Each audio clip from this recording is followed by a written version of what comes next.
隨時起步。好，你一起步嘅時候啊，前面快閘嘅嘛，中間有美麗第一啊，外邊嘅氣勢咧，最出咧就係嘉應高升啊，走咗上去噶啦。跟住個第4位係好有心得啊，內欄第5有舉步生風啦，第6位紫色衫係驕陽明區啊，後邊嗰4匹馬金鑽貴人啦，內欄尾3、6、3係精算暴雪啊，後邊2匹馬分別係開心寶寶咧，暫時殿後，幸運有利嚟㗎。咁啊，轉緊香港體育圈彎啦，放頭嘅馬係美麗第一啊，嘉應高升已經咬住第2啦，氣勢第3位內欄。第4舉步生風，第5位仲係好有心得啊！中間第6係驕陽明區啊，埋邊6、3大約尾4到啦，有精算暴雪，後邊3匹馬金鑽貴人、開心寶寶暫時殿後，係幸運有利嚟㗎。好啦，正進直路啦，前面透出嘅馬已經係嘉應高升，逼咗2下已經彈咗隻正腳出嚟㗎啦，後邊嘅馬舉步生風，中間上緊嚟，中間有氣勢，後多層啊嘛，出邊金鑽貴人追嗰啲馬林入邊咗精算暴雪，大外檔係幸運有利，最後100米到啦。嘉應高升以一個相當超卓嘅姿態，神操咁翻嚟贏馬，跑第2名嘅嘛，舉步生風。第3名呢，驕陽明區金鑽貴人，幸運有利，埋邊精算暴雪，幾隻馬相當接近啊！嘉應高升繼珠峰錦標凱旋而歸，為港爭光之後，翻到嚟香港第1場出賽就已經可以輕鬆贏馬，為下個月出戰國際賽打響個聲勢先。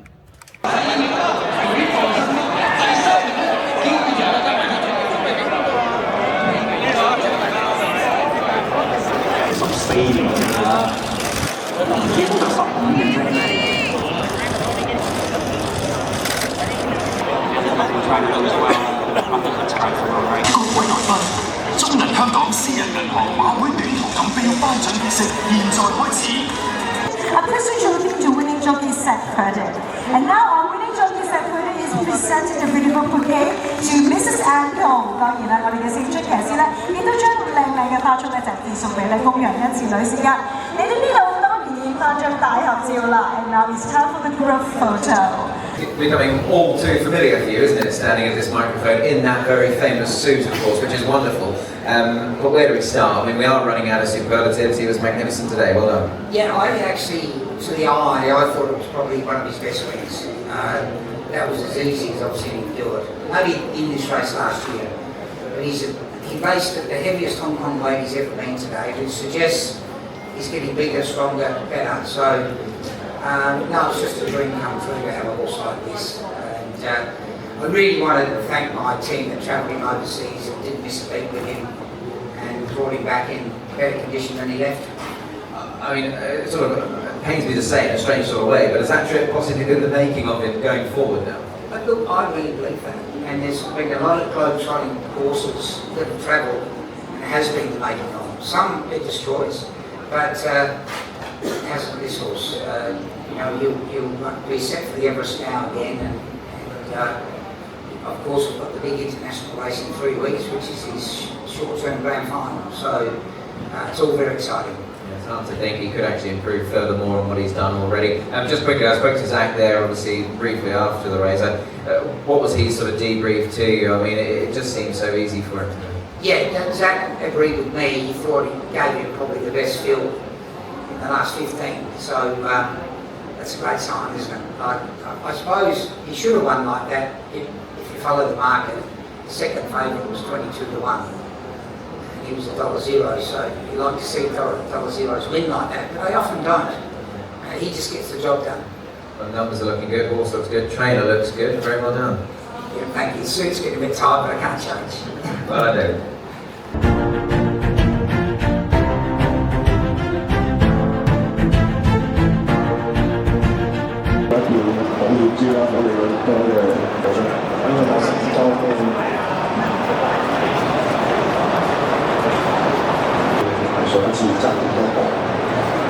Alex 講嗰句啦，上次就1日5度講26分啊，1.9倍佢落飛啊，另外就係波文22分都要40倍啦。澳洲2個高手加一個紐西蘭好手就孭起晒呢個騎師王嘅分數啦。馬會1哩錦標。好，你一起步嘅時候啊，咁啊前面快閘嘅馬咧，外邊就合火奔馳啊搶上去咯喎，支離咗大概個零身位到啦。出閘唔係好快，63和平波走翻上嚟第2位啊，第3位外邊鴻運帝王啦，埋邊咧就智取神驅啊。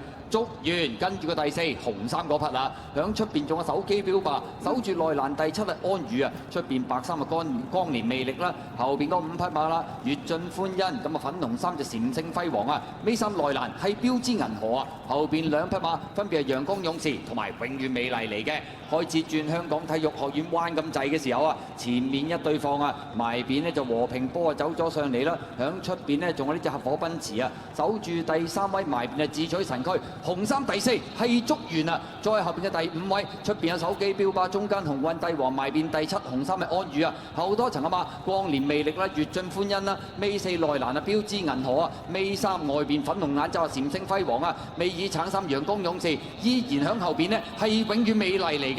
好啦，轉彎入直路嘅時候啦，和平波佔先少少，中間係合火奔馳啊，中檔位置咧慢慢已經上緊嚟啦，就係捉完啦，再大外嗰邊仲有光年魅力啦，馬林中間咧仲有手機標靶，轉內欄上嚟係標之銀河啊，最後200米到捉完就已經係透出咗圓欄打上嚟噶嘛，有標之銀河外邊追，有越盡歡欣，大外檔仲有一隻陽光勇士，最後100米到標之銀河向埋邊傳咗上嚟，乜都好有機會贏出呢場賽事。外邊追有越盡歡欣，大外檔係陽光勇士啊！結果今場賽事標之銀河咁啊，當然啦，換咗個配備，又轉換咗個騎師，咁啊上季喺呢一場馬會一哩錦標，咁啊結果係第3啦。相隔1季再嚟過，結果轉配備成功，率先衝線。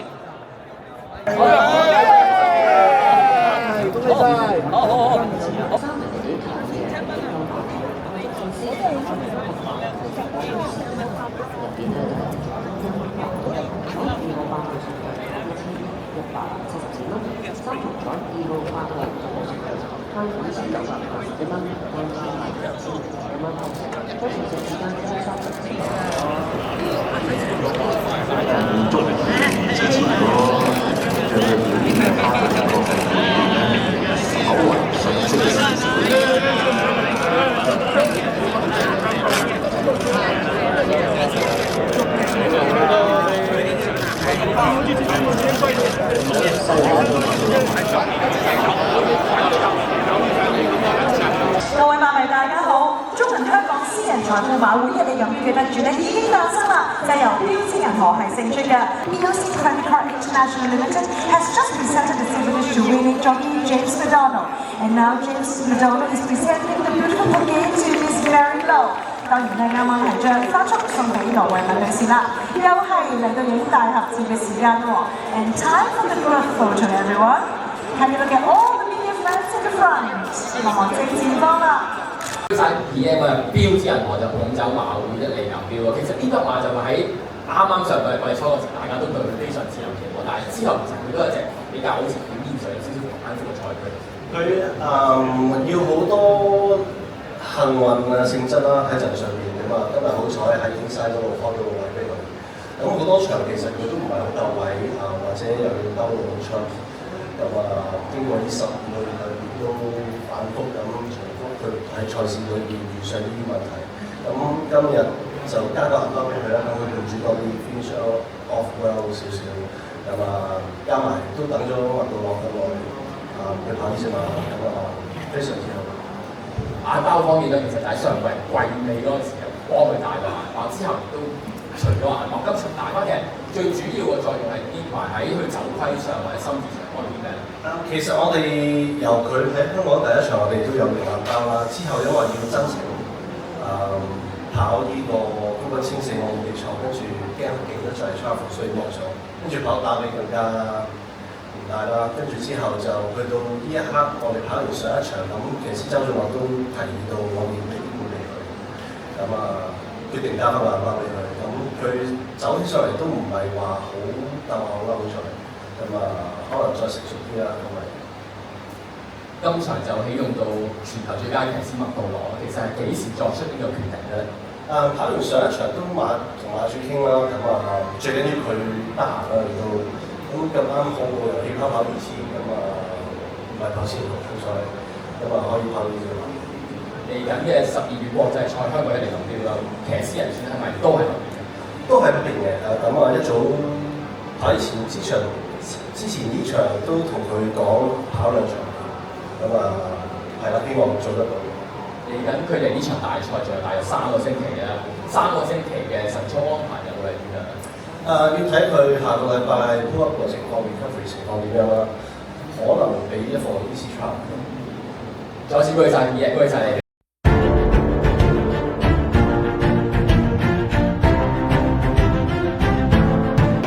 都某級嘅級數上都會試睇少少，但係講佢邊嘅咧？我覺得喺呢一組都係一個射程範圍嚟嘅，卡雲都一個應該就再入6號啦，有目共賞。今日跑2場都係有啲失望。即係試下啦。呢個路程咧唔係好好嘅，要再長啲先。咁樣一齊出到。8號知足常樂。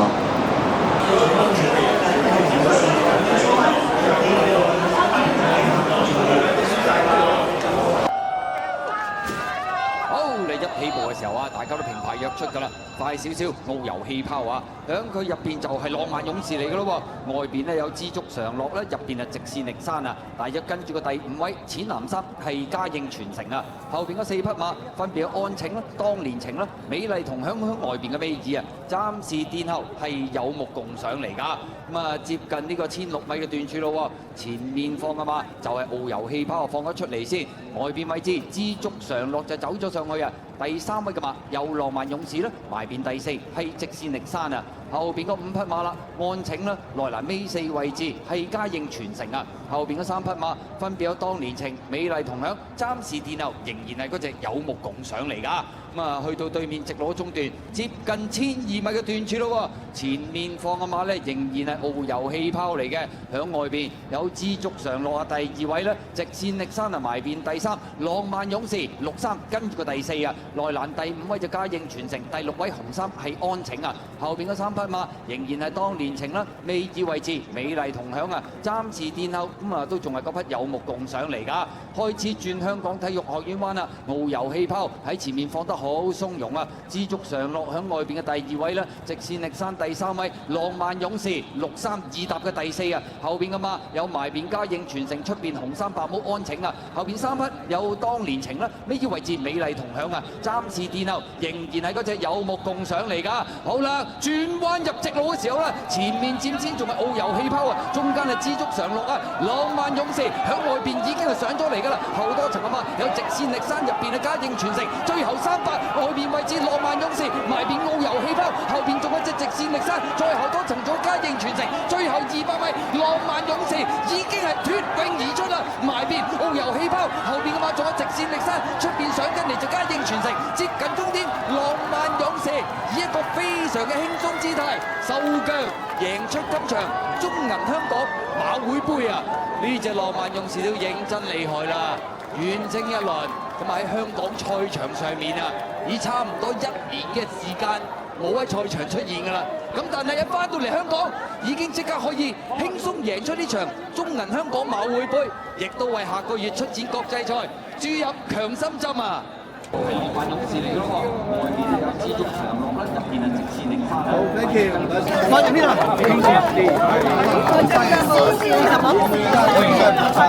好，手指公我哋。好，做咩？今日講咩後少少嘅好輕鬆嘅嘛。OK，多謝。係啊，即係叫鬆咗口氣咯，即係等咗7個月，明知嗰口釘埃羅斯又冇事，咁而家贏得比我想象中輕鬆咯，即係好似冇打過邊嘅冇啦，冇睇錯嘅話，好開心。咁而家用咩心情嚟迎接呢個國際賽咧？咁啊更加緊張，更加即係興奮嘅心情咧。呢場決定呢隻馬係咪真係去翻以前嘅？我覺得係，因為始終今日都冇愛對馬，好期望，希望大家7月14號繼續支持我哋。好，唔該晒，劉生。2重彩1號2號順序派24蚊，3重彩1號2號9號順序派345蚊，主單 T 係147蚊。賽事完成時間2分3.72。睇到呢個時間知道真係好我係航管100蚊一架點都好啦，又係啦，為咗個國際賽又大家都齊齊努力，係啦，係啊，但係認真講，揸住呢11場球馬，好特別嘅邊嘅賽區，所以佢都係愛不釋手嘅。咁同埋佢講咗佢呢幾日喺個 Global 佢應該係足跡遍佈全球。各位馬迷大家好，今屆嘅中銀香港馬會杯咧嘅得主已經順利誕生啦，就係由浪漫勇士係勝出㗎。浪漫勇士對我哋而家全球最高獎金嘅賽區下，今次輕鬆勝出啦，睇嚟佢亦都已經準備好啦，迎接我哋12月嘅國際賽事㗎啦。Presenting to prepare to Miss Marino。好啦，跟住落嚟我哋又準備影張大合照啦嚇。Of course, a group of photos to commemorate this very special moment. Okay, all the media friends in the front. 成個季賽浪漫勇士一搏出即刻捧走馬會杯咧，其實今場佢嘅表現同埋甚至係個今場咁賣步速係咪都係喺你嘅預計之內咧？係啊，因為我琴日同阿麥道朗咧，我哋都睇嗰場賽事咧，估計個步速應該好慢嘅。咁但係慢慢咧，我哋知道呢隻馬放喺前面就唔中意嘅，佢真係人流電遮擋，而佢有個好好嘅雙落闊好嘅衝刺啦，佢做到。咁我哋都就算慢步速，我哋都覺得個信心都係好大嘅。浪漫勇士就之前因為有個傷患啦，而休息咗大約8個月啦。呢個康復嘅進展，或者你哋花咗幾多心機去，即係令到隻馬翻去最佳嘅水平咧？我諗我要多謝阿 Lawrence Chan 啦，我哋馬房嘅獸醫啦，佢真係做咗好多同我幫我手一齊做咗好多應該要做嘅治療啊，咁同埋阿劉家泰啦，就操住隻馬啦，佢好心機嘅勇士啦。賢仔啦，佢都好心機，但係你見到如果230幾日隻馬拉出嚟嘅，你唔會覺得佢做咗230幾日。呢啲係個馬房咧都做咗好多大量嘅工作，好多謝我馬房嘅團隊啦，好多謝馬房賽馬嘅員工啊，都係好盡心盡力好愛惜啲馬。今場佢就擊敗咗主要對手奧維歐陽希拋大約1個半馬位啊！其實或多或少會唔會都增強咗你自己喺下個月香港杯嘅信心，再一次贏呢匹3個馬位？我呢次贏就唔會好難，因為除咗奧維希拋之外，其他對手我咪話唔係我啲喺近期嘅方咧就唔係揸好長啦。咁但係到下一個月嘅14，你知好多日本又嚟，好多外國都嚟嘅咁到時嗰個對手嗰個層次亦都唔同啦。我覺得係會有挑戰嘅，但係浪漫勇士幾時都唔怕挑戰啦。成哥記得你喺幾次訪問都有公開嗰個直播報文，佢就係經常喺晨操同或者試集啲策騎浪漫勇士。其實報文幫到呢隻馬喺訓練上或者背部上幾多咧？你知報文係一個好姜成嘅騎師啦，都曾經攞到3屆嘅全聯冠軍，好多謝佢嘅，好抽時間，因為你知道都唔係佢跑嘅，都係麥道朗跑嘅。如果除非麥道朗咩因由啊咁唔跑就佢嘅，但係佢好心機教嘅，我就第一次有啲考，第二次一路咁佢都好心機嘅教住佢，每一次俾我嗰個報告咧都係好正面。再一次恭喜晒，好多謝晒。多謝晒。